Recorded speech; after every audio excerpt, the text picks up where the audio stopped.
تو 72,000 مربع کلومیٹر رقبے کو اپنی مدد آپ کے تحت آزاد کرایا اور پاکستان کے ساتھ الحاق کیا۔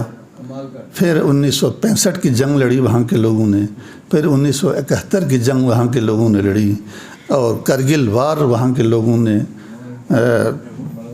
لڑ کے، اور سیاچن گلیشیئرز پہ وقتاً فوقتاً جو جھڑپیں ہوتی رہیں، اب تک ہزاروں لوگوں نے اپنی جانوں کا نذرانہ پیش کیا ہے پاکستان کے خاطر۔ کوئی گلگت بلتستان کا کوئی محلہ، ابھی اکثر مفتی صاحب فرما رہے تھے کہ گلگت بلتستان کا کوئی محلہ ایسا نہیں ہوگا جس کے قبرستان میں کسی نہ کسی شہید کی قبر پر پاکستان کے سبز ہلالی پرچم نہ لہرا رہا ہو۔ 1 جنوری 1949 کو جب سیز فائر ہو گئی، اس کے بعد سے لے کے 8 مہینے تک گلگت بلتستان کے ایک گروپ جو سکردو سے کرگل 8 پڑاؤ ہے، ایک پڑاؤ 16 کلومیٹر کا ہوتا ہے، اور کرگل سے 8 پڑاؤ ہے زانسکر پدم، وہاں وہ لڑتے رہے اور پورے علاقے میں ارد گرد انڈین آرمی کے اندر۔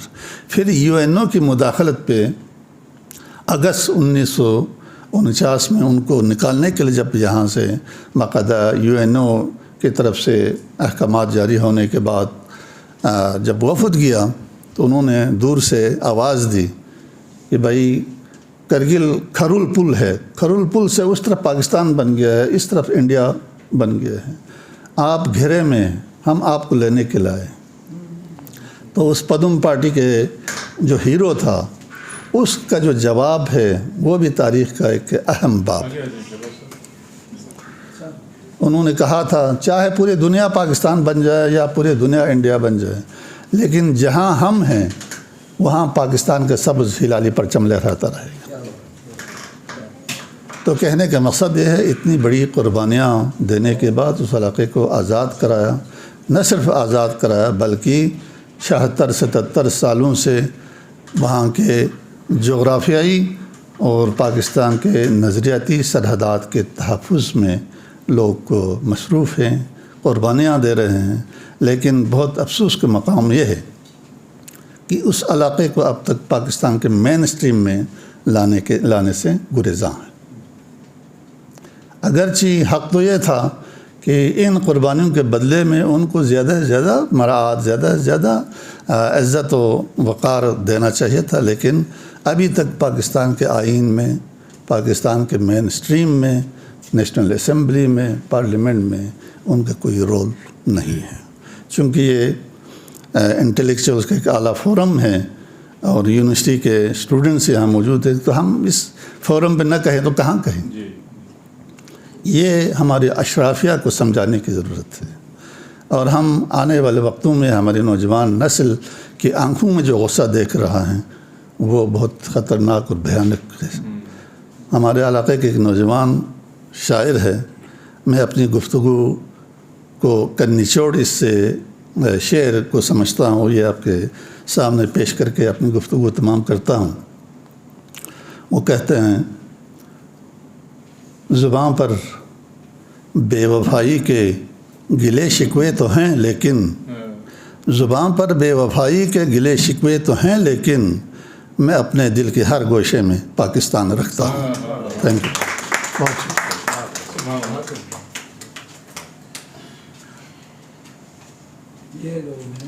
جی جی جی محمد حسن حسرت صاحب اظہار خیال فرما رہے تھے، جس طرح میں نے ابتدا میں عرض کیا کہ گلگت بلتستان سے آپ کا تعلق ہے، سکردو سے، اور سکردو کے زبان و ادب کے حوالے سے یعنی ایک اتھارٹی کی حیثیت رکھتے ہیں۔ یہ جو انہوں نے جو سیاسی پس منظر یعنی بیان کیا ہے، یہ میں نہیں سمجھتا کہ یہاں پر جتنے بھی دوست بیٹھے ہیں، اسٹوڈنٹس جو بیٹھے ہیں، یہ آپ کے علم میں اس طرح کی باتیں ہوں گی، اور یہ میرے علم میں بھی اس طرح کی باتیں نہیں تھیں۔ بمشکل کوئی 2-4 مہینے پہلے ہمیں سکردو جانے کا اتفاق ہوا، اور وہاں پر یعنی جب دوستوں سے ہم نے انٹریکٹ کیا، ڈاکٹر تقی عابدی صاحب کینیڈا سے آئے تھے، تو ڈاکٹر عبدالرؤف رفیقی صاحب، میں اور ڈاکٹر تقی عابدی صاحب ہم سکردو گئے، وہاں پر مختلف یونیورسٹیوں میں یعنی کانفرنسز تھیں، تو وہاں پر ان دوستوں سے جب ہماری انفارمل ڈسکشن رہی تو اس میں یعنی یہ ساری کہانیاں کہ کس طرح، اور بلکہ وہاں ہمیں یہ لے گئے کہ یہاں پر وہ جنگ ہوئی تھی، یہاں پر اتنے شہداء ہیں، ان کی قبریں موجود ہیں، وہ قلعے موجود ہیں. تو ہم یعنی انشاءاللہ اپنے جو اسٹوڈنٹس ہیں ایم فل کے پی ایچ ڈی کے ایک اسٹڈی ٹور بھی آپ کا بنائیں گے اور حسن حسرت صاحب سے کہیں گے. ان کے یہ بہت ہی مہمان نواز لوگ ہیں. جو نیشنل اسمبلی کے جو اسپیکر ہیں انہوں نے ایک طرح سے جو ہماری جو تھی اس میں انہوں نے ایک کلیدی کردار ادا کیا تھا. ہوٹل یعنی بہت امپورٹنٹ ایک ہوٹل تھا، وہ فری ہمیں یعنی کمرے چیزیں، تو بہت ہم نے انجوائے کیا تھا. یہ بہت ہی عظیم لوگ ہیں. اور دیکھیے یعنی قیام پاکستان میں، تشکیل پاکستان میں، اور پھر اس کے ساتھ الحاق میں ان لوگوں نے یعنی اپنے خون سے وہ ساری کہانیاں لکھی ہیں. اس دوران ہمارے اس محفل میں ڈاکٹر شہباز صاحب تشریف لائے ہیں. نمل سے انہوں نے ماشاءاللہ پی ایچ ڈی کی ہے، نیشنل اسمبلی میں آفیسر ہیں. اور ان کی بیگم میڈم سمیرہ جو ابھی پی ایچ ڈی اسکالر ہیں نمل کی، وہ بھی تشریف لائے ہیں. ان کا بھی ہم خیر مقدم کرتے ہیں. اس سے بہت اللہ صاحب سے گزارش کروں گا، ہم تھوڑے سے یعنی ماحول بہت ہی سیریس ہو گیا ہے، تو کلام اقبال کے لیے جناب سے بہت اللہ قادری صاحب تشریف لائیں گے.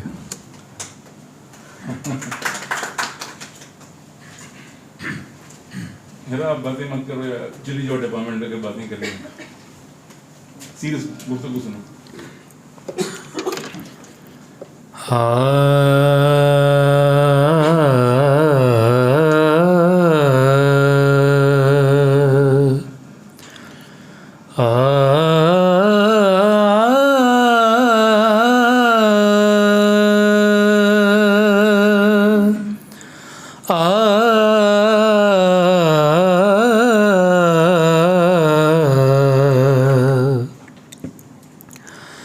دل سوز سے خالی ہے،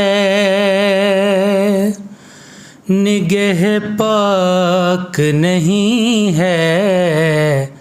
دل سوز سے خالی ہے، نگہ پاک نہیں ہے. پھر اس میں عجب کیا کہ تو بے باک نہیں ہے. پھر اس میں عجب کیا کہ تو بے باک نہیں ہے. کیا صوفیو ملا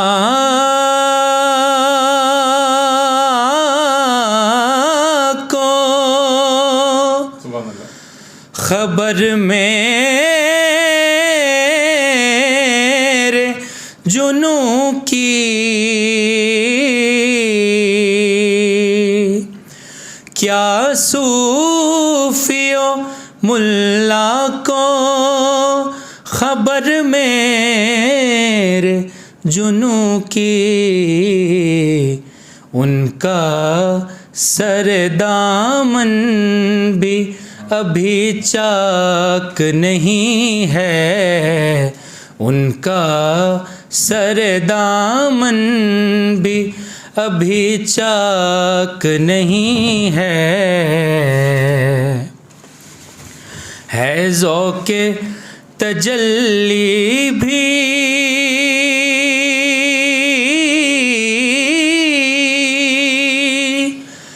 اسی خاک میں پنہاں ہے. ذوق تجلی بھی اسی خاک میں پنہاں. غافل تو نرا صاحب ادراک نہیں ہے. غافل تو نرا صاحب ادراک نہیں ہے. عالم ہے فقط مومن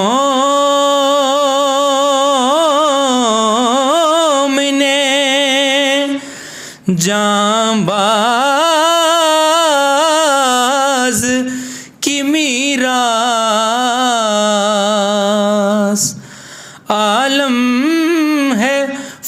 فقط مومن جانباز کی میراث،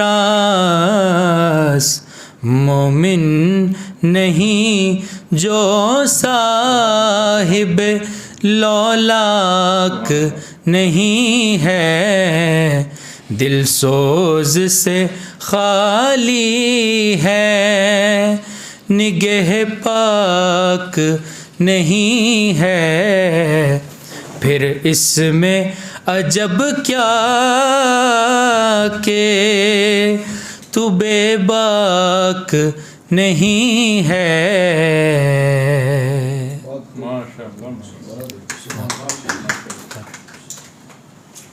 ماشاءاللہ۔ جناب صبغت اللہ قادری صاحب کلام اقبال پیش کر رہے تھے۔ صبغت اللہ قادری صاحب کی تشریف آوری سے یہ جو ہمارا مذاکرہ ہے، یعنی اس نے کہہ لیجیے کہ اس کی ایک روحانی کیفیت بھی ہوئی ہے۔ ابتدا میں آپ نے نعت رسول مقبول پیش کی اور اب کلام اقبال، تو ہم صبغت اللہ قادری صاحب آپ کے بہت ممنون ہیں، آپ تشریف لائے ہیں۔ میں اب جناب محمد حمید شاہد صاحب کی خدمت میں گزارش کروں گا، لیکن میں ایک بات کرنا چاہ رہا ہوں کہ پاکستان کی تشکیل کو قیام کو 78 برس ہو گئے ہیں، تو اقبال اور قائد کہ پاکستان میں یعنی ایک رائٹر کا کیا کردار ہوگا یا اس کی اپروچ، اس کا ایک کہہ لیجیے کہ جو بین ثبوت ہمارے پاس ہے وہ محمد حمید شاہد صاحب کی صورت میں ہے کہ ایک رائٹر یعنی کس طرح ہو، وہ نہ تو آرتھوڈاکس ہو، نہ رجت پسند ہو، یعنی لبرل ہو تو کتنا لبرل ہو، یعنی آپ کی تمام تحریریں، وہ آپ کے افسانے ہوں، ناول ہوں، آپ کی تنقید ہو، تحقیق ہو، اور خصوصاً جو پیکر جمیل کے عنوان سے سیرت پر جو آپ کی، جس کے ہمارے ہاں یہ تاثر ہے کہ شاید علمی کاوشوں کو نہیں پڑھا جاتا اور کتاب بینی کی روایت شاید ختم ہو گئی ہے یا کم مان پڑ گئی ہے، ایسا نہیں ہے۔ پیکر جمیل کے 8 ایڈیشن اب تک ماشاءاللہ شائع ہو چکے ہیں۔ حکومت پاکستان نے آپ کو آپ کی جو ادبی کاوشیں ہیں اس کے اعتراف میں تمغہ امتیاز سے یعنی سرفراز فرمایا ہے۔ آپ کی بھرپور تعلیم ہے جناب محمد حمید شاہد صاحب۔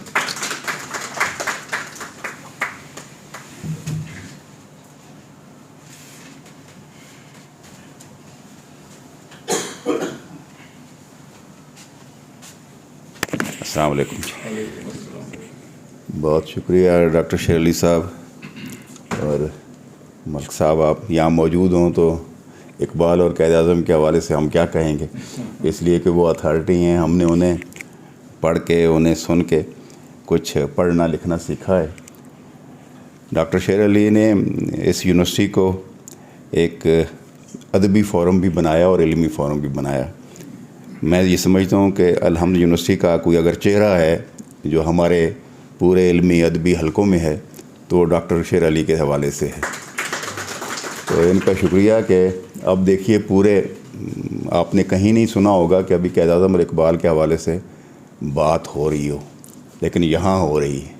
اس سے اندازہ آپ کو ہو سکتا ہے کہ وہ ادارے جنہیں کے اندر یہ بات ہونی چاہیے وہاں تو لوگ سوئے پڑے ہیں اور ہمارا یہ شعر جاگ رہا ہے۔ بہت عمدہ گفتگو ہوئی یہاں پہ، اور بالکل آغاز ہی میں ہمارے آپ کے پروفیسر صاحب اشرف صاحب نے بہت اہم باتیں کی ہیں۔ انہوں نے پس منظر بتانے کی کوشش کی قائد اعظم اور اقبال کے حوالے سے، اور اردو کا انہوں نے ذکر کیا۔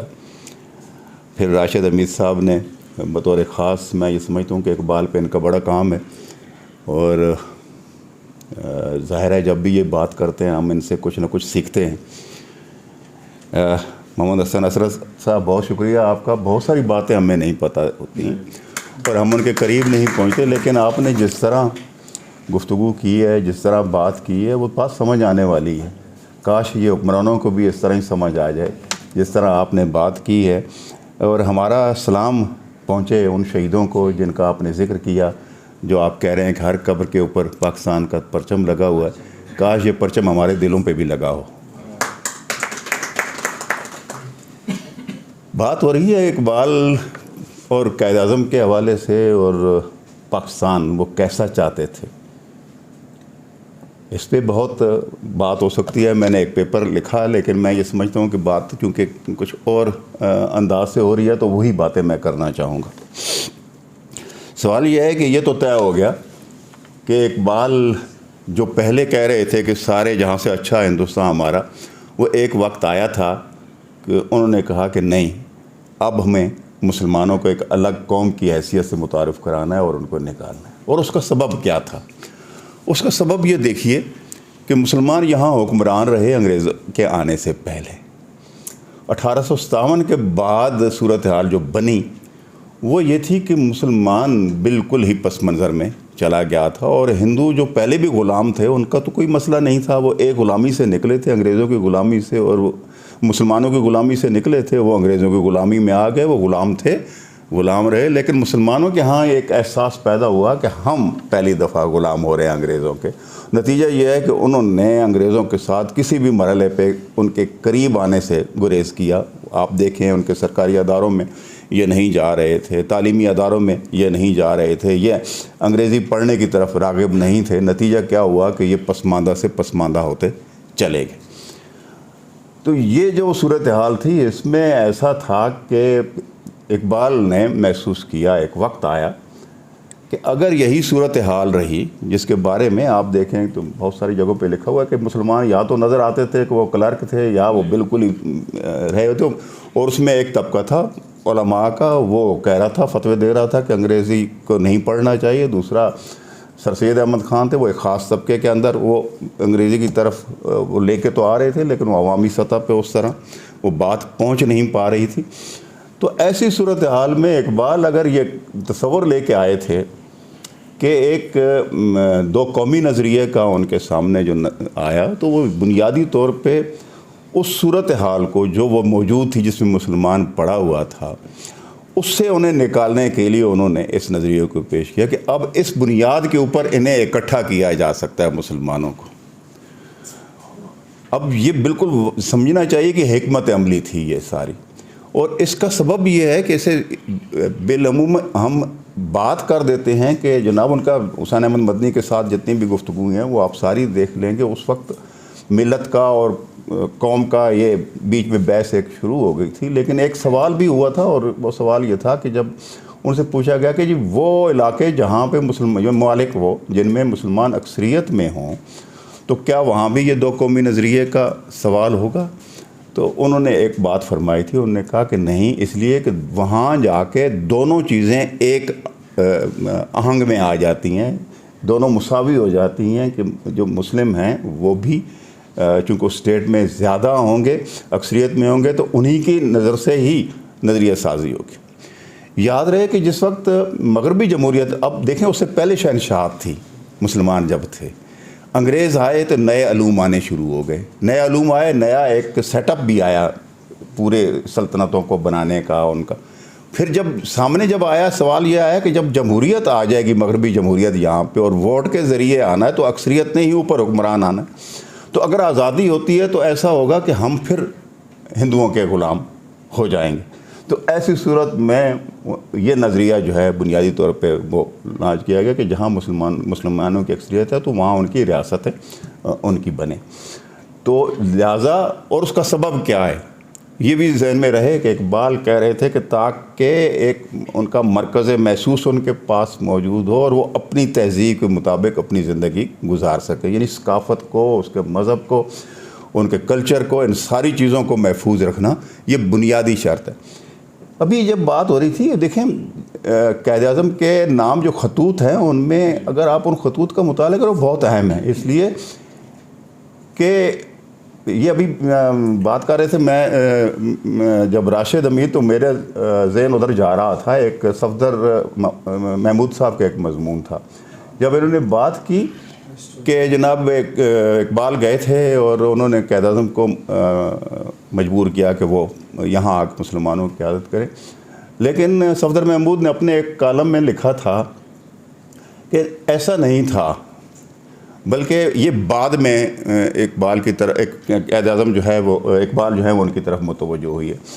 وہ اس وقت اس سے بعد ایک انہوں نے بیان انہوں نے کیا تھا جس میں انہوں نے کہا تھا کہ مجھے کوئی ایسا رہنما نہیں مسلمانوں کا نظر آ رہا ہے جو اس قوم کو یکجا کرے اور انہیں ایک پلیٹ فارم پہ متحد کرے. اس کے بعد یعنی جب وہ واپس آ گئے تھے ہندوستان. لیکن جب خطوط آپ لکھتے ہیں تو اس میں دیکھیے جب یہ صدارت یہ قائد اعظم کے پاس آ چکی ہوتی ہے اور یہ خطوط لکھ رہے ہیں اقبال قائد اعظم کے نام پہ, اس میں دیکھیں ایک بڑی مزے کی بات وہ کہتے ہیں, اس لیے کہ اس وقت تک مسلم لیگ میں جو اپر کلاس کے لوگ تھے وہ تو اس میں جمع ہو گئے تھے, بہت قریب آ گئے, اور اقبال کہہ رہے تھے کہ آپ کا پیغام جو ہے وہ نیچے طبقے تک اس وقت تک نہیں پہنچے گا جب تک کہ ان کی جو مشکلات, معاشی مشکلات ہیں, ان کے جو دوسرے مسائل ہیں, ان کی طرف آپ توجہ نہیں دیں گے, تو اس پر فوکس کیا جانا چاہیے.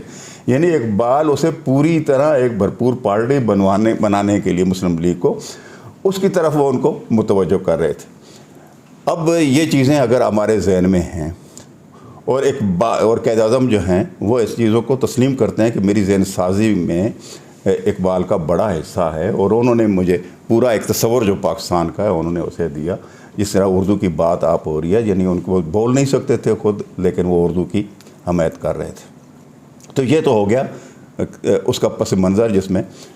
اب سوال یہ ہے کہ پاکستان بن گیا اور پاکستان بننے کے بعد جو مسائل تھے ہمارے وہ آپ کے سامنے ہیں, جس کی طرف ابھی محمد حسن نصرت صاحب نے ذکر کیا. وہ کشمیر کا سوال جو تھا وہ ایک ہمارے لیے بھی ایک گلے کی پھانس بنا, کیونکہ ہم اس طرف اس میں پھر ہمارے جتنے وسائل تھے وہاں پہ جو موجود تقسیم وسائل کی ہوئی, ان وسائل کو ہمیں منتقل نہیں کیا گیا. نتیجہ یہ ہے کہ ہمیں بنیادی طور پہ کام اپنے کرنے میں بہت ساری مشکلات ہو گئیں.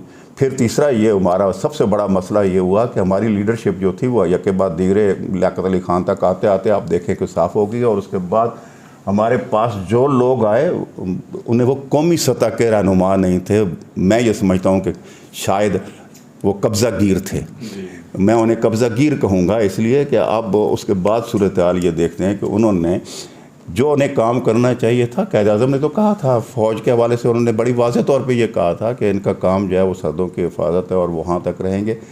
نتیجہ یہ ہوا کہ یہ جو قبضہ گیر لوگ آئے انہوں نے پورے ملک کی جو صورتحال ہے اس کے اداروں کو کھوکھلا کر کے رکھ دیا.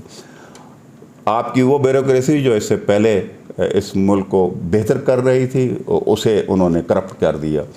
آپ کے بہت سارے ادارے جو تھے وہ جو پہلے معاشی ترقی ہو رہی تھی, نتیجہ یہ بالعموم ایوب خان کے زمانے کو ان کے 10 سال کے وہ شاندار عہد کے طور پر پیش کیا جاتا ہے, اور کتاب بھی اس پہ آئی ہیں, اور اس طرح کا بہت پروپیگنڈا بھی ہوا کہ ترقی اور پتنی اس کے 10 سال کا نام دے کے اسے گولڈن, اور اس میں کوئی شک نہیں کہ اس دور میں ڈیولپمنٹ بھی ہوئی, لیکن بنیادی طور پہ نظریاتی طور پہ اس ملک کو اتنا کمزور کیا گیا کہ مشرقی پاکستان کے اندر ایک احساس محرومی پیدا ہونا شروع ہو گیا. اور یہ اسی عہد کی عطا ہے ایوب خان کے عہد کی کہ وہ احساس محرومی جو ہے وہ انتہا درجے کو پہنچا, اور انتہا درجے کو پہنچنے کے بعد نتیجہ یہ ہوا کہ وہ جو نظریہ جس کی بنیاد پہ ہم اکٹھے تھے وہ بھی ہمیں مستحکم نہیں کر رہا تھا. یہ سمجھنا چاہیے کہ مذہب جو ہے جس علاقے میں آتا ہے وہ 3-4 چیزوں کی بہت قدر کرتا ہے. جس علاقے میں جاتا ہے مذہب اس کے کلچر کو وہ اہمیت دیتا ہے, اس کی زبان کو اہمیت دیتا ہے. چاہے آپ سارے مذاہب کی, آپ آسمانی مذاہب کی آپ تاریخ کو دیکھ لیں گے, وہ اس علاقے میں آئے تو اپنی زبان لے کے نہیں آیا مذہب وہاں پہ, اس جگہ کی جو پہلے سے موجود زبان ہے اس کی اس نے قدر کیا.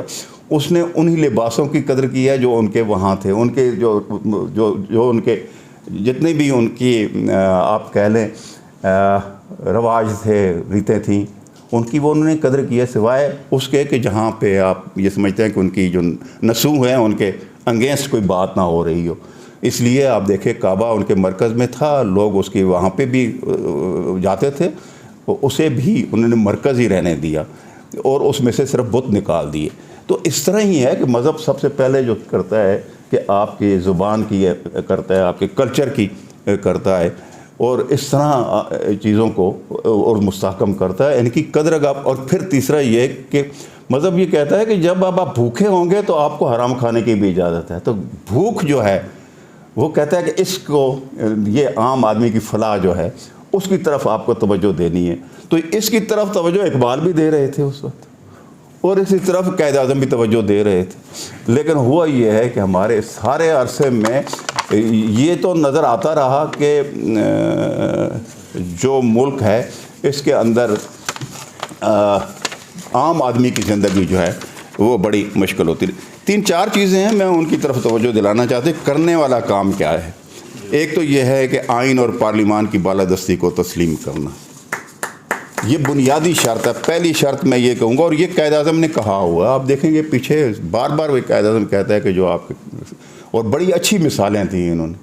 ابھی راشد حمید جب کہہ رہے تھے کتنی اچھی مثال انہوں نے دی ہے کہ بھائی میں کیا کر سکتا ہوں، قانون مجھے کیا کہتا ہے، میرے اختیار میں یہ ہے بھی یا نہیں ہے۔ اور یہاں یہ ہوتا ہے کہ آپ کے اختیار میں نہیں، خود بدلتے نہیں، قرآن کو بدل دیتے ہیں۔ یہ خود نہیں بدلتے، یہ آئین کو بدل دیتے ہیں، اس میں ترمیمیں لے کے آتے ہیں کہ میرا قبضہ جو ہے وہ آگے چلنا چاہیے۔ تو یہ جو خرابی ہے ہمارے ہاں آئی ہے کہ ہم کسی چیز کو مستحکم نہیں رہنے دیتے، نتیجہ یہ ہے کہ اس ملک کو ہم کمزور کر رہے ہیں۔ تو پہلی جناب چیز جو کرنے والا کام ہے، میں یہ سمجھتا ہوں اس امر کی ضرورت ہے کہ آئین اور پارلیمان کی بالادستی کو تسلیم کریں، جمہوری تسلسل کو یقینی بنائیں۔ جب تک عام آدمی کی اس میں شراکت، اسے پتہ ہوگا کہ جو میں نے ووٹ دیا ہے وہ میرے کھاتے میں ہی گیا ہے، جو میں نے نمائندہ منتخب کیا وہی سامنے آ رہا ہے، تب تک یہ ممکن نہیں ہوگا۔ اور اس ملک میں قانون کی حکمرانی کو مضبوط کریں۔ کیسے ہوگا؟ عدالتوں کے اندر ایک غریب آدمی جاتا ہے، وہ اب جا نہیں سکتا ہے، وہ وکیلوں کی فیسیں دیتا ہے، کئی سال تک وہ جا کے رسوا ہو رہا ہوتا ہے۔ تو جب تک آپ انصاف نہیں دیں گے تو وہ بد دل ہوں گے، اور بد دل ہوں گے تو وہ آپ کے جو احکامات ہیں وہ نہیں مانیں گے۔ ابھی دیکھیں، ایک میں پچھلے دنوں دیکھ رہا تھا، ابھی اس طرح آ رہی تھی ایک ویڈیو، تو وہ کراچی میں ایک شخص انہوں نے اس کے ساتھ کھمبے کے ساتھ باندھ کے سارے عوام جو ہے اس کو پیٹ رہے تھے۔ ظاہر ہے اس نے کوئی جرم کیا ہے، اس پہ اشتعال لوگوں کو آیا ہے، تو اسے بجائے اس کے کہ وہ قانون کے حوالے کریں، وہ خود کیوں انتقام لے رہے تھے؟ اس لیے کہ انہیں پتہ تھا کہ یہ جائے گا اگر وہاں پہ، تو وہاں پہ پولیس والے جو ہیں وہ ہمیں بھی رسوا کریں گے اور عدالتوں میں اس کا کوئی فیصلہ نہیں ہوگا۔ تو قانون کی حکمرانی جو ہے یہ ہے، اس کو جب تک آپ نہیں کریں گے، قوم کی نجات جو ہے وہ آئینی نظم میں ہے، یہ بنیادی شرط ہے۔ اگر اس کی طرف آج کے پاکستان میں توجہ نہیں دی جا رہی، کیونکہ ہمارا موضوع آج کا پاکستان ہے، تو آج کے پاکستان میں اس طرف توجہ نہیں دی جا رہی، یہ سب سے اہم مسئلہ ہے۔ جب تک آپ اس کی طرف توجہ نہیں دیں گے، ہمارا یہ ملک آگے نہیں بڑھ سکے گا۔ دوسری بات یہ ہے کہ عام آدمی کے حقوق کا تحفظ، معاشی استحصال کے خاتمے اور وسائل کی منصفانہ تقسیم ہی وہ راستہ ہے جسے اقبال معاشی خودی کی بنیاد کہتے تھے۔ یہ معاشی خودی جو ہے، یہ اب دیکھیے کیا ہو رہا ہے۔ عام آدمی بل دے دے کے مر رہا ہے، اور جو اوپر بیٹھا ہوا ہے، آپ ان ججز کی، اعلیٰ لوگوں کی، ان کی تنخواہوں کا ذرا حساب لگا دیجیے، ان کی آسائشوں کا حساب لگا دیجیے۔ اگر آپ اس کا حساب لگائیں گے تو آپ کو اندازہ ہوگا کہ کتنا تفاوت ہے۔ تو یہ جو تفاوت ہے کہ آدمی کا، ہر انسان کے حقوق کا تحفظ، اس کا معاشی، اس کے حقوق جو ہیں، ان کے وسائل کا، اس کو منصفانہ تقسیم، صوبوں کے اندر بھی، اور صوبوں کے اندر آپ نے تقسیم نہیں کیا تو 71 کے اندر کیا ہوا ہے؟ وہ یہی کہہ رہے تھے نا کہ اگر آپ نے ان کو ان کے ووٹ کی حیثیت کو تسلیم کیا ہوتا تو یہ تقسیم اس طرح وہ ہم سے کٹ کے الگ نہ ہوتے، آپ نے وسائل ان کے منصفانہ خرچ کیے ہوتے تو یہ صورتحال ہماری نہیں ہونی تھی۔ تو عام آدمی کے حقوق کا تحفظ، معاشی استحصال کے خاتمے اور وسائل کی منصفانہ تقسیم ہی وہ راستہ ہے جسے اقبال معاشی خودی کی بنیاد کہتے تھے۔ 3، تعلیم، سائنس، ٹیکنالوجی اور تحقیقی اداروں کا فروغ ہماری اولی ترجیح ہونا چاہیے، کیونکہ اقبال جانتے تھے کہ جدید علم کے بغیر کوئی قوم ترقی نہیں کر سکتی۔ ابھی بڑی اکثر صاحب بچوں کے ساتھ گفتگو کر رہے تھے، اور وہ کہہ رہے تھے کہ دیکھیں آرٹیزن ہمارا بہت اچھا ہے، اس نے پاکستان کو پہچان دی ہے، نصرت فتح علی خان نے جو ہے وہ 8 جماعتیں پڑھی تھیں اور وہ فلاں۔ لیکن یہ چیزیں جو ہیں یہ ہمارے پوٹینشیل کو تو ظاہر کرتی ہیں، لیکن اس کا مطلب یہ نہیں کہ ہم انہیں اسی طرح ہی رکھیں، اس حال میں ہی رکھیں۔ ہم اس سے بہتر پرفارم کر سکتے ہیں اگر انہیں تعلیمی طور پہ بہتر کر دیا جائے، انہیں وسائل مہیا کیے جائیں۔ آگے بڑھنے کے لیے آج کا دور جو ہے وہ جس کی طرف بڑے واضح طور پہ انہوں نے اشارہ کیا، اور اقبال نے بھی ابھی پڑھ رہے تھے شعر، کہ وہ جو صاحب ایجاد جو ہے ہمیں ان کی ضرورت ہے عالم ایجاد میں. یہ عالم ایجاد ہے بھائی, یہاں ہر وقت آپ کو کچھ نہ کچھ نیا بنانے والے مل رہے ہیں, اور وہ جو نئی ٹیکنالوجی ہے وہ سامنے آ رہی ہیں. لیکن آپ اگر وہ نئی ٹیکنالوجی بنانے والوں میں نہیں ہیں اور صرف یوزر ہیں, پروڈیوسر نہیں ہیں, اور صرف آپ ان کے بائر ہیں, تو آپ کیا ہوں گے؟ کنزیومر سوسائٹی بن کے رہ جائیں گے. اور کنزیومر سوسائٹی آگے نہیں بڑھتی ہے, وہ ہمیشہ پھر ہاتھ پھیلائے رکھتی ہے, آپ ہمیشہ پھر غلامی کی طرف ہی رہیں گے. تو اس وقت ضرورت یہ ہے کہ اپنے تعلیمی اداروں میں اعلیٰ تعلیم بھی ہو, اور ہمارے لوگوں کو بنیادی طور پہ اس قابل کیا جائے کہ وہ صاحب ایجاد بھی ہو سکیں. چوتھی چیز جو میں بنیادی طور پہ سمجھتا ہوں کہ بہت اہم ہے, وہ ہے مذہبی رواداری اور فرقہ واریت کا خاتمہ اور ہر شہری کی مذہبی آزادی. قائد اعظم کے تصور پاکستان کا بنیادی حصہ تھی, جسے آج دوبارہ زندہ کرنے کی ضرورت ہے. جب میں یہ بات کرتا ہوں, اور اقبال کا بھی اشارہ ہے اس پہ, وہ جب کہتے ہیں کہ کہیں فرقہ بندی اور کہیں ذاتیں ہیں, تو وہ بنیادی طور پہ مذہبی رواداری کا مطلب یہ تھا کہ جب پاکستان بن گیا تھا, اور پاکستان مسلمانوں کے لیے بنا تھا, مسلمانوں نے بنایا تھا, اس میں مسلمانوں کی اکثریت تھی, مسلمانوں ہی نے قانون سازی کرنی تھی, مسلمانوں نے ہی جو ان کے عقائد ہیں اس کے مطابق ہی ایک پورا فورم جو ہے وہ آپ کا اسمبلیاں چلنی تھیں. سوال یہ ہے کہ اس میں پھر مذہبی تفریق کی کیا ضرورت ہے کہ جو پارٹیاں مذہبی بنیاد پہ یہاں پہ اسی طرح کام کرتی رہیں. پاکستان بنانے تک تو ان مذہبی پارٹیوں کا, وہ ان مذہبی جتنے لوگ تھے ان کو, ان مختلف جو سیاسی پارٹیاں ان کا حصہ ہونا چاہیے تھا. ہر پارٹی جو مذہبی پارٹی ایک فرقہ بن چکی ہے اس وقت, اور وہ فرقہ جو ہے اس کی وجہ سے ایک قوم کے اندر ایک تقسیم جو ہے موجود ہے, وہ پریشر گروپ ہو گئے ہیں.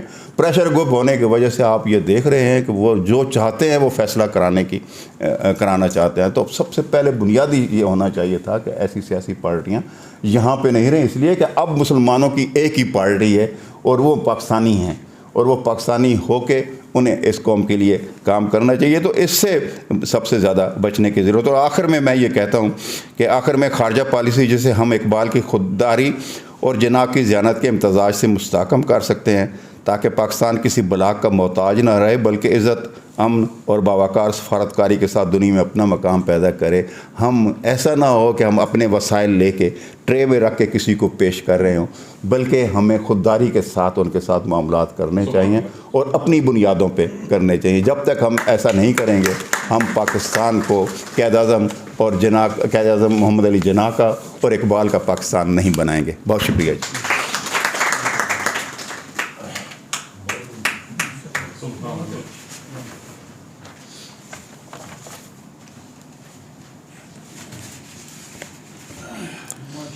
محمد حمید شاہد صاحب نے کہہ لیجیے کہ جو لمحے موجود میں جو پاکستان کو جو چیلنجز ہیں, جو مسائل درپیش ہیں, دیکھیے یعنی نقطہ بنقطہ ایک پوائنٹ کی صورت میں انہوں نے کم از کم کوئی 4-5, اور وہ ایسے پوائنٹس ہیں جو کہہ لیجیے کہ انہوں نے جو فساد ہے, مسئلہ ہے, اس کے نفس پہ یعنی ہاتھ رکھا ہے. بہت امپورٹنٹ گفتگو کہ ایک تو ہمیں یعنی تمام غیر جمہوری قوتوں کو نو کہنا پڑے گا, تبھی پاکستان اور آئین کی یعنی مسخ شدہ آئین نہیں, جو حقیقی آئین ہے اس کی جب تک عملداری نہیں ہوگی تو ہم محمد حمید شاہد صاحب کے بہت شکر گزار ہیں. الحمد یونیورسٹی کے لیے یہ واقعتاً بہت بڑی سعادت ہے, افتخار ہے ہمارا کہ قابل صد احترام جناب اقصی مفتی صاحب یہاں تشریف فرما ہیں بطور مہمان خصوصی. اقصی مفتی صاحب اپنی ذات میں ایک ادارہ ہیں, ایک انجمن ہیں, لوک ورثہ جن کا ڈاکٹر راشد نے بھی ذکر کیا, ایک ایسا ادارہ ہے جس پہ یعنی نہ صرف پاکستان کے اندر بلکہ پوری دنیا میں عالمی سطح پر آپ اس ادارے کو یعنی رکھ سکتے ہیں کہ دیکھیے یعنی پاکستان لوک ورثہ جیسے عظیم و شان ادارے بھی بنا سکتا ہے, اور جو موونگ فورس ہے وہ اس کے پیچھے اقصی مفتی صاحب کی ذات ہے. بانی یعنی سربراہ رہے ہیں. انہوں نے جو پاکستان کے جو ثقافتی مسائل ہیں ان پہ لکھا بھی ہے. دیکھیے جو آج کا مذاکرہ ہے اس کا ایک بنیادی مقصد یہ بھی ہے کہ جو ہمارے اسٹوڈنٹس ہیں وہ جو روایتی نوعیت کی کتابیں پڑھ رہے ہیں اس سے ذرا باہر نکلیں, ان کا تناظر وسیع ہو. اور وہ اب مثلاً جو اقبال کانفرنس ہم نے کی تھی اس میں پروفیسر فتح ملک صاحب نے 2 کتابوں کا ریفرنس دیا تھا. ایک ذوالفقار علی بھٹو کی کتاب دا میتھ آف انڈیپینڈنس اور فرینڈز نٹ ماسٹر جنرل ایوب کی کتاب. آج بھی جو اگر آپ غور سے کچھ اسٹوڈنٹس ماشاء اللہ لکھ رہے ہیں, 2-4 اسٹوڈنٹس جو ہیں وہ ویسے ہی بیٹھے ہوئے ہیں, مجھے ان پہ غصہ بھی آ رہا ہے. یہ سب چیزیں امپورٹنٹ پوائنٹس ہیں, یہ لکھا کریں اور پھر ان کتابوں کو حاصل کرنے کی کوشش کیا کریں اور ان کو پڑھنے کی کوشش کیا کریں. مثلاً جو علامہ محمد اقبال نے خطوط لکھے ہیں قائد اعظم محمد علی جناح کو, وہ بہت امپورٹنٹ 14 کے قریب خط ہیں, بہت امپورٹنٹ یعنی وہ خطوط ہیں. اور دیکھیے یعنی ہمیں یعنی علامہ محمد اقبال کا یعنی یہ احسان کبھی نہیں فراموش کرنا چاہیے, کیونکہ یعنی قائد تو چلے گئے تھے یعنی برطانیہ میں اور اپنی پریکٹس کر رہے تھے. انہوں نے ان کو ایک طرح سے موٹیویٹ کیا, تحریک دلائی اور قائد اعظم دوبارہ واپس آئے اور مسلم لیگ کی یعنی قیادت میں انہوں نے یہ جو خواب تھا یہ شرمندہ تعبیر ہوا. میں جناب اقصی مفتی صاحب کی بات کر رہا تھا. یعنی اقصی مفتی صاحب نے جو پاکستان میں خصوصاً جو پاکستان کا جو سافٹ امیج ہے یہ بہت متاثر ہوا ہے پچھلے 78 برسوں میں. تو یہ اقصی مفتی صاحب جو ہیں پاکستان کے سافٹ امیج کے یعنی علمبردار ہیں, اس کے پروٹیکٹر ہیں. مثلا ان کی جو کتاب ہے کاغذ کا گھوڑا, اتنی دلچسپ کتاب ہے. میں نے یعنی ایک نیشنل بک فاؤنڈیشن کے ایک سیشن تھا, اس میں کچھ اقتباسات انہوں نے پیش بھی فرمائے تھے. سبحان اللہ, بہت ہی کمال کی کتاب ہے کہ ہمارے جو بڑے بڑے یعنی حکمران ہیں جو یعنی جب مارشل لا لگے ہیں تو وہ انہوں نے ثقافت کو سمجھ ہی نہیں سکے. اور ایک براہ راست سر کی کتاب ہے پاکستانی ثقافت, وہ بھی بہت امپورٹنٹ کتاب ہے, الفیصل نے شائع کی ہے. پچھلے دنوں انہوں نے اسٹوڈنٹس کمیونٹی پہ پاکستانیوں پر اور خصوصاً جو مغرب میں جو ایک اسلاموفوبیا ہے اور مسلمانوں سے اور اسلام سے جو خوف ہے, اس حوالے سے 2 بہت ہی یہ کہہ لیجیے کہ اقصی مفتی صاحب کے کارنامے ہیں. ان کی 2 تصانیف, اللہ مجرنگ دا انٹینجبل, بہت ہی کہہ لیجیے کہ یعنی جو ذات باری تعالیٰ کے حوالے سے, اور خصوصاً محمد ان ماڈرن ٹائمز, یہ بہت امپورٹنٹ کتاب ہے. اس کے تراجم بھی ہوئے ہیں دونوں کتابوں کے. میں ایک طالب علم کی حیثیت سے گزارش کروں گا اقصی مفتی صاحب سے کہ پلیز یہ تراجم خود سے کیجیے. جو ہوئے ہیں میں اس پہ کوئی یعنی اعتراض نہیں کر رہا, لیکن مفتی صاحب جب تراجم کریں گے تو سبحان اللہ وہ پھر ان کی ایک شکل و صورت کچھ اور ہوگی, شان کچھ اور ہوگی. بہت کم ذکر کرتے ہیں کہ چارلس یونیورسٹی پراگ سے ماشاء اللہ PhD ہیں فلسفی میں, اپنے آپ کو ہمیشہ ایک طالب علم کہتے ہیں. اقصی مفتی صاحب یعنی وہ پاکستانی واحد دوسری شخصیت ہیں جن کو جاپان کی گورنمنٹ نے حکومت جاپان نے جو آرٹ کی پروموشن کا یعنی ایک نصرت فتح علی خان کو یعنی یہ ایوارڈ ملا ہے. اور اقصی مفتی صاحب نصرت فتح علی خان کا ذکر تو کر رہے تھے انفارمل گفتگو میں, لیکن اپنا ذکر نہیں کر رہے تھے. اور ڈاکٹر راشد سے کہہ رہے تھے کہ آپ نے میری تعریف کم کی ہے, تو میرے خیال میں نے تعریف کچھ کوشش کی ہے. تو آپ کی بھرپور تعلیوں میں جناب اقصی مفتی صاحب. بہت شکریہ, بہت شکریہ. کچھ رہا تو تھا, وہ پیج بھی ہے آپ کا اگر آپ. نہیں وہ نہیں چاہیے. اچھا جناب صدر, پہلا مسئلہ تو یہ ہے کہ میں اپنی اینک ہی بھول آیا ہوں.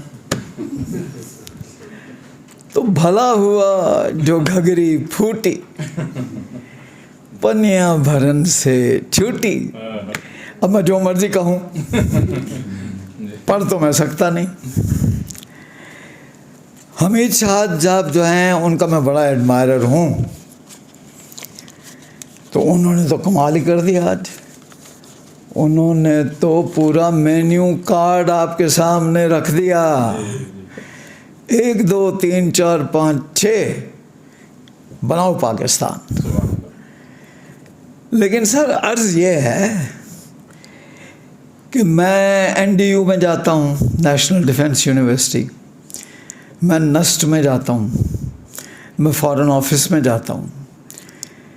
سر یہ سب لوگ سب کچھ جانتے ہیں, ہم سے زیادہ جانتے ہیں. ایک جنرل, آپ ان پڑھ نہیں ہوتا جنرل, بڑے امتحان پاس کر کے وہ جنرل بنتا ہے, سب جانتا ہے.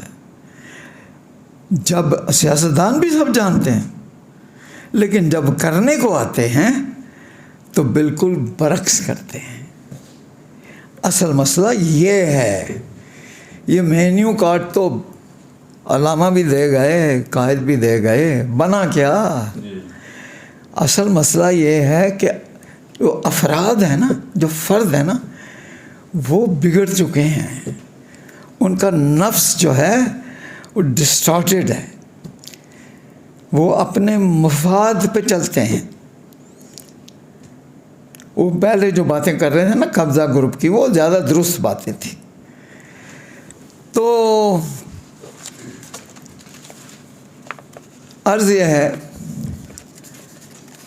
بور تو نہیں ہو گئے، تھک تو نہیں گئے؟ کچھ باتیں کر لوں آج، اجازت ہے؟ برداشت کریں گے؟ اچھا، 1966 میں میں چیکوسلواکیہ پراگ میں تھا. علامہ کے بارے میں کچھ بتانا چاہ رہا ہوں. وہاں پر کوئی شخص اردو نہیں جانتا تھا، انگریزی بھی نہیں جانتا تھا اس زمانے میں. ایک آدمی تھا، اس کا نام تھا ڈاکٹر پروفیسر یان مارک.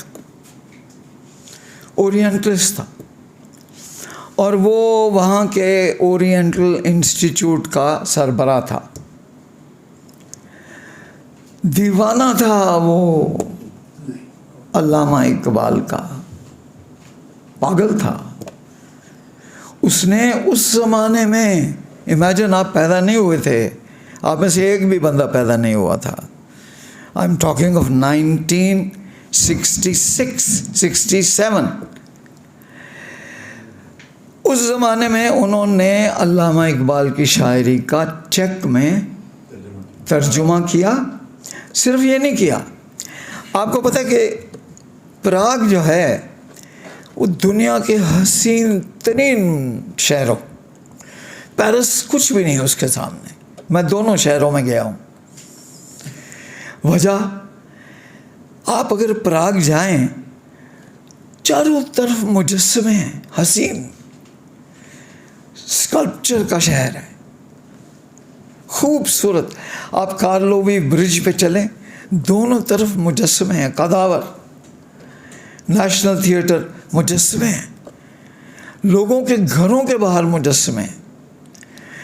تو ہمارے پروفیسر ڈاکٹر یان مارک مرحوم، انہوں نے اس زمانے میں علامہ اقبال کا مجسمہ بنوایا، اور مالا سترانہ دی اولڈ ٹاؤن جہاں بہت ٹورس، چوراہے میں نصب کیا، آج بھی ہے. تو علامہ کو تو ساری دنیا پہچانتی ہے.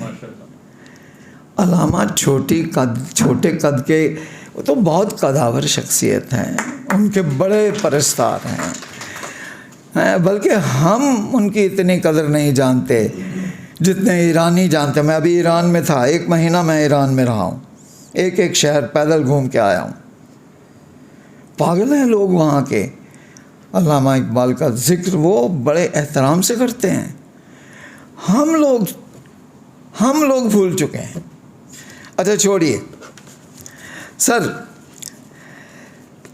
بات یہ ہے کہ یہ جو دور ہے، چونکہ کسی نے بڑی بڑی باتیں کی، سب پازیٹیو باتیں کی ہیں، کوئی نیگیٹو بات بھی ہونی چاہیے نا.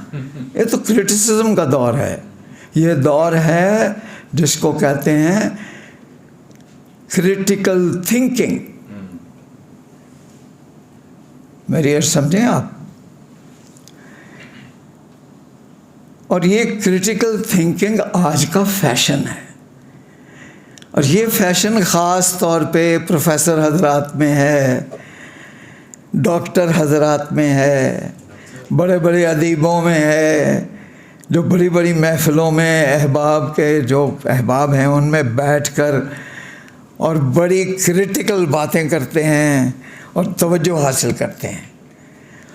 تو ان کے ذکر کے بغیر کیسے آگے بڑھ جائیں گے ہم؟ آئیے نا وہ بھی تو سنیں کہ وہ کیا کہتے ہیں. دیکھیں، ایک میرے بہت ہی محترم، بہت پیارے، جن کو میں بڑی عزت کرتا ہوں، ان کی میں ان کو بڑے غور سے سنتا ہوں. وہ پروفیسر صاحب ہیں، ڈاکٹر صاحب ہیں، فزکس کے پروفیسر ہیں. وہ ساری زندگی قائد اعظم میں فزکس پڑھاتے رہے ہیں. اور وہ جو پروفیسر صاحب ہیں عالم فاضل آدمی ہیں. آپ نیٹ پہ جائیں, سوشل میڈیا پہ جائیں, جا بجا ان کا وہ کیا ہے آج کل پوڈ کاسٹ, اب تک آپ پہنچ بھی گئے ہوں گے. یعنی یار وہ فرماتے ہیں پروفیسر صاحب, وہ کہتے ہیں واہ جی علامہ اقبال, ان کو تو سائنس ہی نہیں آتی. یہ کیا ہے سر, علامہ اقبال بس وہ شاعر تھے, تو ان کو چاہیے تھا کہ شاعری پہ اکتفا کرتے, بس شاعری کرتے ہیں خام ہیں. پروفیسر صاحب فرماتے ہیں کہ علامہ تو فلسفی بھی نہیں تھے. میں کیسے مان لوں کہ فلسفی ہیں؟ پروفیسر صاحب کہتے ہیں دیکھیں جو فلسفی ہوتا ہے, اور ہمارے بہت سے ڈاکٹر پروفیسر یونیورسٹیوں والے وہ بھی انہیں کی تائید کریں گے. وہ کہتے ہیں جی فلسفی تو وہ ہوتا ہے, فلسفی تو مذہب کی بات نہیں کرتا کبھی. جو بندہ مذہب کی بات کرے وہ کیسے فلسفی ہو گیا؟ اور وہ کہتے ہیں جناب دیکھیں نظریاتی باتیں کرنا, اور پھر ان کا سب سے شدید کرٹیسزم سنیں نا, اچھی باتیں ہی نہ سنتا رہا کریں آپ. ان کا شدید کرٹیسزم ہے کہ علامہ نے جو سیاست اور مذہب کو جوڑا ہے یہ تو بہت غلط کام کیا ہے. یہ بڑے ہمارے بہت سے ادھر بھی بیٹھے ہوں گے کچھ انٹلیکچوئل, وہ پیچھے بھی بیٹھے ہیں, وہ تو بہت غلط کام کیا جی انہوں نے, یہ تو فلسفی کا کام ہی نہیں ہے. اس کے بعد وہ کہتے ہیں کہ جناب علامہ جو ہیں وہ سیکولر نہیں تھے. دیکھیں نا آج کل کی دور میں ترقی کرنی ہے, آگے بڑھنا, تو ان کی سوچ سیکولر نہیں تھی. ان کے برعکس وہ کہتے ہیں کہ نہرو کی اور گاندھی کی اور پٹیل کی سوچ جو تھی وہ سیکولر تھی. یہی وجہ وہ ترقی کر گئے نا, ہم پیچھے رہ گئے. اور وہ کہتے ہیں کہ اگر آپ کی سوچ سیکولر نہیں ہے تو پھر آپ ماڈرن ہی نہیں ہیں, پھر آپ جدید ہی نہیں ہیں, پھر آپ پروگریسو ہی نہیں ہیں. تو علامہ تو نہ ماڈرن تھے, نہ جدید تھے, نہ پروگریسو تھے, نہ سائنس آتی تھی, وہ شاعری کر لیتے تھے. اور پھر وہ کہتے ہیں, یہ میں نہیں کہہ رہا, مجھے نہ سمجھیے کہ میں کہہ رہا ہوں, پانی پلائیے سر کہیں مجھے ہی سمجھ جائے. سر میں یہ گستاخی نہیں کر سکتا, میں ایک بڑے مشہور و معروف اور بڑے پاپولر پروفیسر ڈاکٹر جنہوں نے 40 سال قائد اعظم یونیورسٹی میں پڑھایا, ان کی باتیں سنا رہا ہوں آپ کو. چلیں سوشل میڈیا پہ سنیں جا کے. وہ کہتے ہیں کہ مولانا آزاد بالکل ٹھیک کہتے تھے. وہ جو باتیں کر گئے ہیں یہ سب باتیں غلط ہیں, جو آج ان سب تقریر والے جتنے لوگ یہاں بیٹھے ہیں انہوں نے جو باتیں کی ہیں وہ سب غلط ہیں ان کے لحاظ سے. مولانا آزاد ٹھیک بات کر گئے تھے پارٹیشن سے بھی پہلے.